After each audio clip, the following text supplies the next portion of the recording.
छठ पूजा भारत के विभिन्न राज्यों में मनाया जाने वाला एक प्रसिद्ध त्योहार है जो कार्तिक शुक्ल षष्ठी को मनाया जाता है।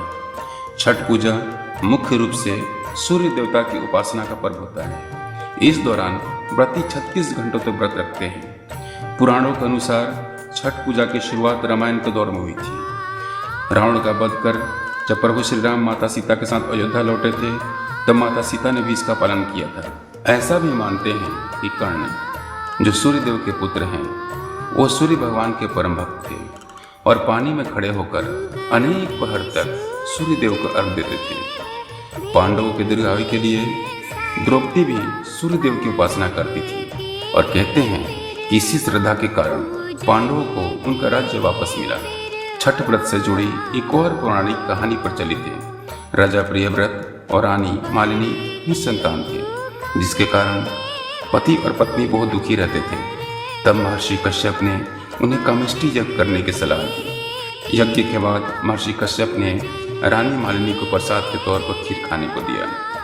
कुछ समय पश्चात उन्हें पुत्र रत्न की प्राप्ति हुई, लेकिन उनकी किस्मत इतनी खराब थी कि उनका पुत्र मृत हुआ।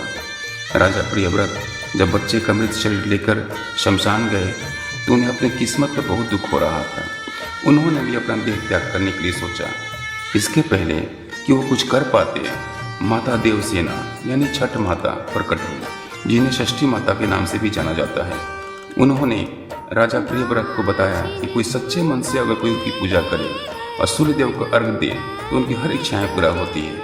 इसके बाद राजा और उनकी पत्नी ने सच्चे मन से प्रार्थना की और निर्जला व्रत किया। राजा प्रियव्रत से प्रसन्न होकर माता षष्ठी ने राजा को पुत्र प्राप्ति का वरदान दिया।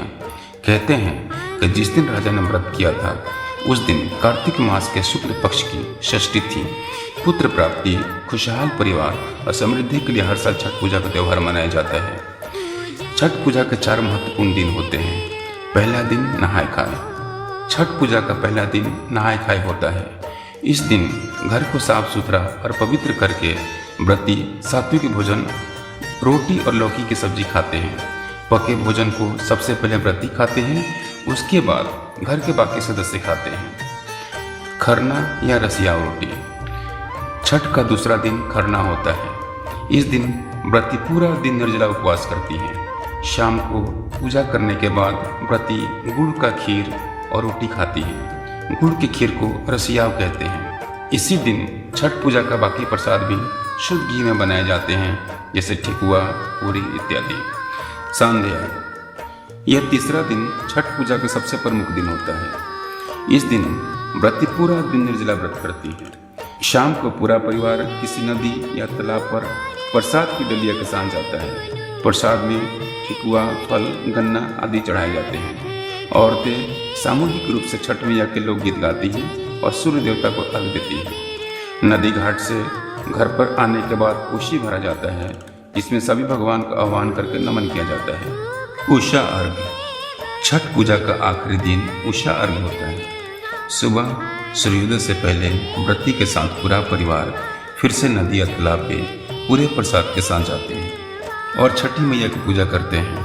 पानी में खड़े होकर व्रती उगते सूर्य को अर्घ देते हैं। सूर्य अर्घ देने के साथ ही पर्व का समापन होता है। व्रती गर्म पानी, गुड़ और प्रसाद के साथ व्रत तोड़ते हैं और इस तरह छठ महापर्व का समापन होता है।